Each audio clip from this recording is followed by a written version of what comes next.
ನಾನ್ bomb വെച്ചു 10:30 ಮಣಿಗೆ boat നന്നായി. ನಿನ್ಗೆ ನನ್ ಬಗ್ಗೆ ಗೊತ್ತಿಲ್ಲ ನನ್ ಹಂದಿ ಮಗನೇ. ബോംബ് വച്ചത് മാത്രമല്ല, കണ്ണടയിൽ എന്തോ ഗൊത്താനാണ് പ്ലാൻ. ശിവനെ, ഞാൻ ചെല്ലുന്നതിന് മുമ്പെങ്ങാനും ബോംബ് പൊട്ടിയ മുതലാളിയുടെ ഇറച്ചി കഷ്ണം കാക്ക കൊത്തിക്കൊണ്ട് പോവേ ഉള്ളു. മാറുകാളെ, അക്കന്മാരെ ദഹിപ്പിക്കാനുള്ള വെറുതും കൊണ്ടുപോകണം.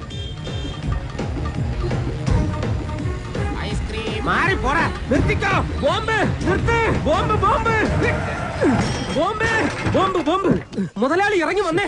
എല്ലാ കാറിലും മല്ലയ്യ ബോംബ് വെച്ചേക്കാ. അതേന്ന് കൃത്യം 10:30 തന്നെ ബോംബ് പൊട്ടും. ജീവൻ വേണമെങ്കിൽ എല്ലാരും ചാടിക്കോ. നോക്കി നിൽക്കാതെ മുതലാളി ഇങ്ങോട്ട് വന്നേ. ഞാനല്ലേ പറയുന്നത്, ചാടിക്കോ.